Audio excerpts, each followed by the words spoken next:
할렐루야.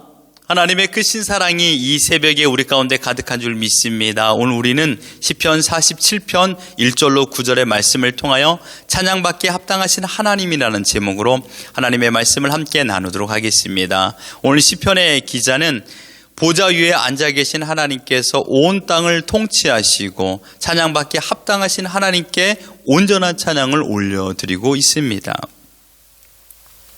여기 계신 우리 모든 분들도 하나님을 하나님으로 인정하며 찬양받기에 합당하신 하나님을 온전히 찬양하는 삶을 살아가는 우리 모두가 되기를 예수 그리스도 이름으로 축원합니다. 여러분, 성도의 삶이란 어떤 것일까요? 성도의 삶이란 어떤 삶일까요? 저는 하나님을 찬양하는 삶이라고 생각합니다. 하나님께서 우리를 지으신 목적이 무엇입니까?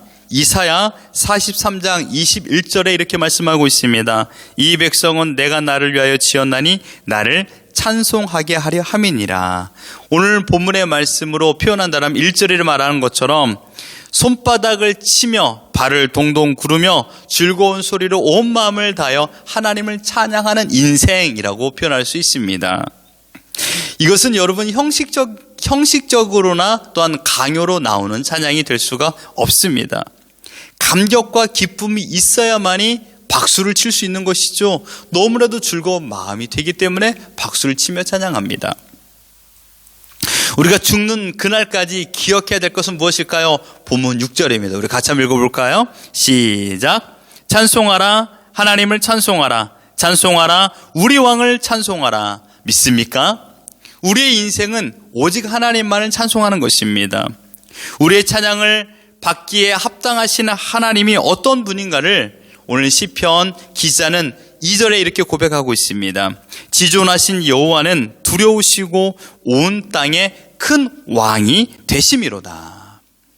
찬양받기에 합당하신 하나님이 어떤 분인가? 첫 번째, 지존하신 여호와라고 말씀하고 있습니다. 여기에 사용된 지존자라는 단어는요, 바로 엘르욘이라는 단어인데, 세상의 모든 존재 중에서 가장 뛰어나신 분이란 뜻입니다. 그러므로 지존자라는 단어는요, 오직 하나님께만 사용할 수 있는 신적 단어입니다.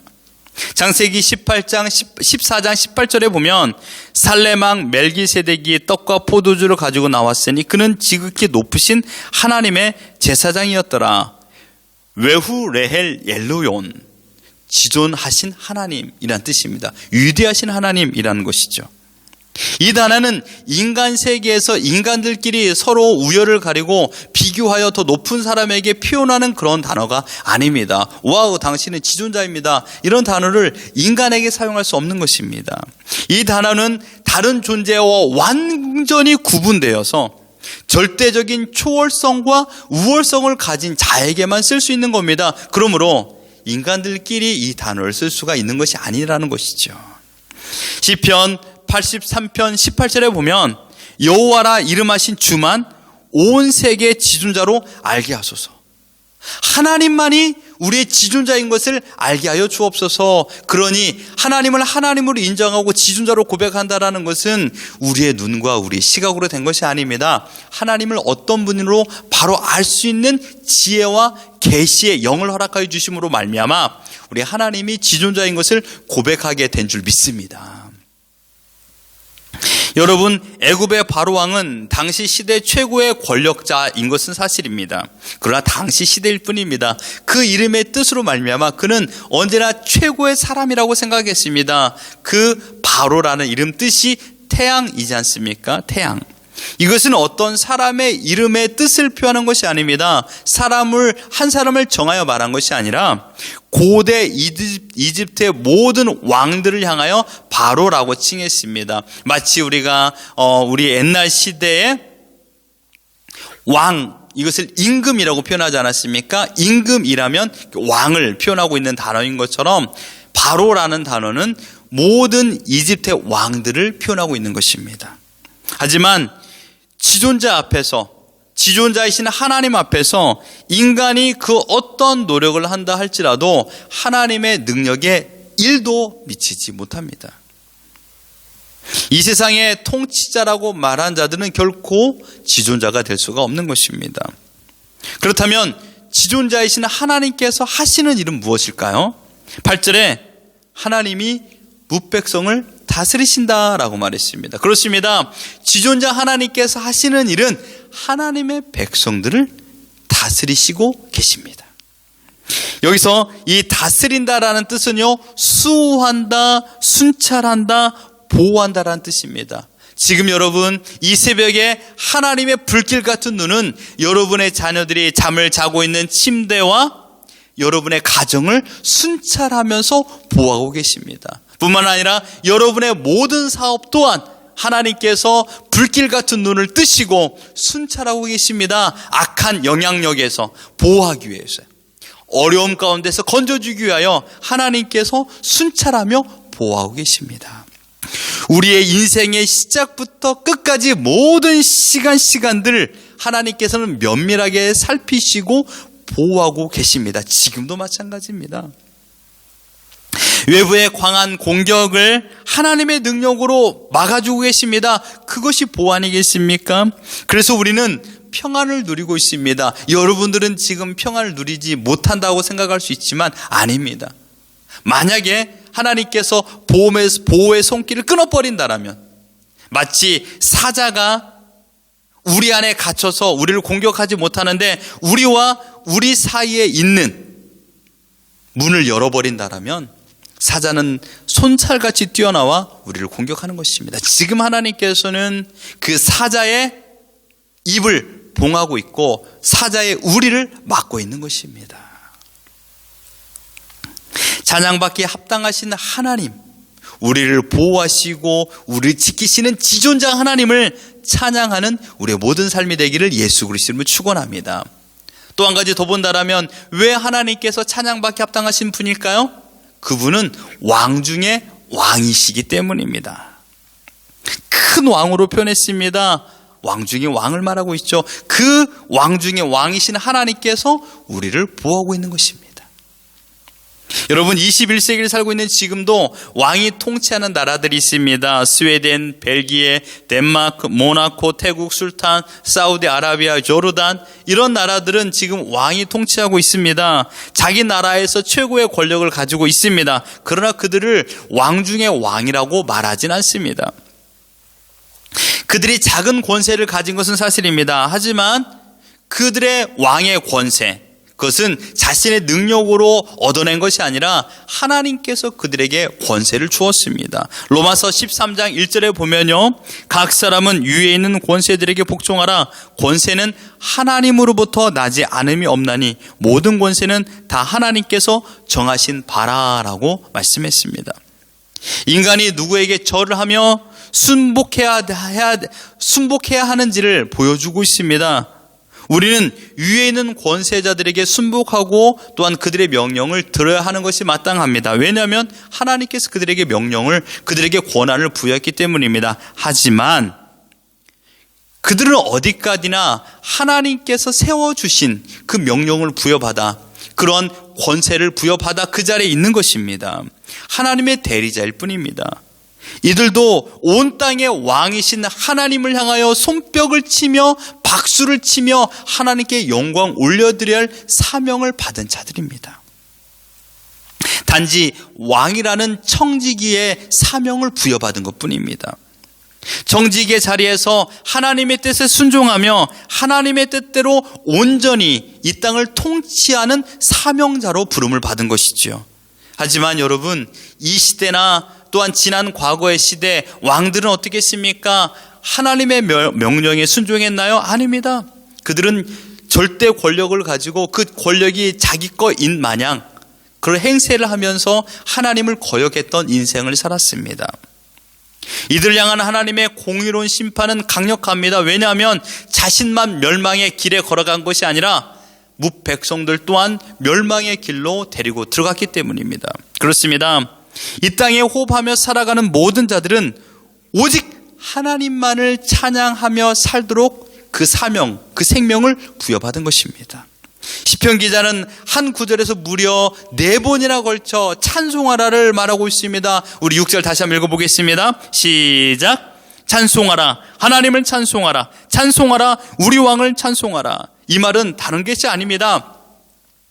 하루에 24시간을 다 해도 하나님만을 찬양한다 할지라도 하나님은 그 찬양을 받기에 부족하시다라는 뜻입니다.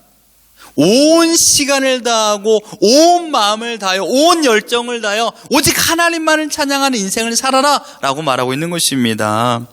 여러분, 그러므로 지금 여러분들께서 예배만 드리는 것이 하나님을 찬양하는 것이 아니요, 여러분의 가정에서 여러분이 설거지를 하든 밥을 준비하든 식사를 하든 직장에서 일을 하든 학교에서 학업에서 공부를 하든 그 모든 시간들 시작을 이렇게 해야 됩니다. 하나님께서 나에게 생명을 허락하여 주심으로 말미암아 내가 이 자리에 있다. 이 생명은 하나님께서 나에게 부여하신 것이다. 그러므로 내가 살아가는 모든 것은 나의 능력과 나의 건강이 아니라 하나님의 생명 때문이다라는 걸 생각하며 살아야 하는 것입니다. 우리의 시작이 하나님이요 우리의 끝도 하나님이라는 것을 믿으며 걸어나가는 것입니다. 비로소 하나님께 온전한 찬양을 올려드리는 것입니다. 여러분, 하나님 어떤 분이십니까? 지존하신 분이십니다. 하나님은 어떤 분이십니까? 왕 중에 왕이십니다. 진정으로 여러분의 마음속에 지존자 하나님을 모시고 왕 중에 왕으로 모시며 살고 계신가요? 하나님을 왕으로 모시고 살아가는 사람과 내가 나의 나라의 왕이라고 생각하고 살아가는 사람은 결코 동일한 결과를 맺지 못합니다. 하나님을 왕으로 모시는 삶을 살아가는 삶의 태도는 순종입니다. 주권자의 명령을 듣는 사람입니다. 왕의 명령을 듣는 사람입니다. 그 명령을 듣고 그 명령을 따라 살아가는 자들입니다. 그 명령은 결코 우리를 억압하거나 고통을 주며 억지로 봉사하게 만들지 않습니다. 구원의 은혜에 감사하며 기쁨으로 찬양하는 것입니다. 하지만 하나님을 왕으로 모시지 않는 사람의 인생은 어떨까요? 결코 하나님의 명령을 듣지 않습니다. 마치 다른 나라 왕의 명령처럼 생각합니다. 우리는 결코, 죄송한 표현입니다만, 일본의 국왕의, 일본의 총리의 명령을 듣지 않습니다. 왜냐하면 우리나라의 왕이 아니기 때문이죠. 자기 나라, 내 나라, 내가 왕인데 왜 다른 나라의 왕의 명령을 들어? 라고 생각하는 것입니다. 하나님의 명령을요. 이런 자들에게 하나님은 결코 은혜의 보호를 허락해 주지 않습니다. 순종은 듣는 것입니다. 누구에게요? 주권자의 명령을요. 순종은 듣는 것입니다. 누구의 명령을요? 왕 중에 왕이신 하나님의 명령을 듣는 것입니다. 들음으로 비로소 그 뜻을 깨닫고 그 뜻대로 순종해 살아가는 것이 왕을 왕으로 인정하는 것입니다. 왕이신 나의 하나님을 인정하고 찬양하는 것이 순종의 삶인 줄 믿습니다. 나에게 영원한 생명을 허락하여 주신 주님이 우리의 왕이십니다. 죄악의 사망 권세를 깨뜨리시고 생명의 빛을 허락하여 주셨습니다. 나의 나라 속에 갇혀 암울함 가운데 끝내 지옥불에 들어갈 사울 같은 인생이었지만 그의 눈을 열어 하나님의 법에 기이한 것을 보게 함으로 말미암아 바울의 인생으로 바꾸어 주셨던 것처럼 내 인생 또한 마찬가지로 영원한 지옥불에 들어갈 존재였으나 하나님께서 건져주시고 영원한 기쁨의 나라로 인도하여 주셨습니다. 예수 그리스도의 주 되심, 예수 그리스도의 주 되심을 인정하며 예수님만이 나의 왕이신 것을 인정하며 우리는 그분의 뜻과 그분의 명령을 따라 순종하며 살아가고 예수님께서 그토록 사랑하며 자랑했던 하나님을 우리 또한 자랑하며 사랑하며 찬양하며 살아가는 삶을 살아가는 존재로 불러주신 줄 믿습니다. 그렇습니다. 여러분, 이제 나의 나라에서 하나님의 나라로 모든 것을 전환하십시오. 우리 인생의 시각을 바꾸십시오. 나의 나라에서 하나님의 나라로. 어떻게 해요? 내가 지존자가 아니라 하나님이 지존자요, 내가 왕이 아니라 하나님께서 왕으로 나를 다스리시는 삶을 살아가는 것입니다. 어떤 삶이 더 평안하고 안전하겠습니까? 세상의 지존자이신 하나님께서 나의 인생을 다스리십니다. 세상의 왕이 되신 하나님께서 나의 인생을 다스리니 얼마나 안전하고 평안한 삶을 살겠습니까? 찬양받기에 합당하신 하나님께 마땅한 찬양을 올려드리는 것이 신자의 삶인 줄 믿습니다. 오늘 하루 여러분들 어떻게 사시겠습니까? 누구를 찬양하겠습니까? 나의 만족을 위해 사시겠습니까? 아니면 찬양받기에 합당하신 하나님을 찬양하시며 사시겠습니까? 손뼉을 치고 발을 구르며 마음을 다하여 하나님만을 찬양하며 살아가는 우리 모두가 되기를 예수 그리스도 이름으로 축원합니다.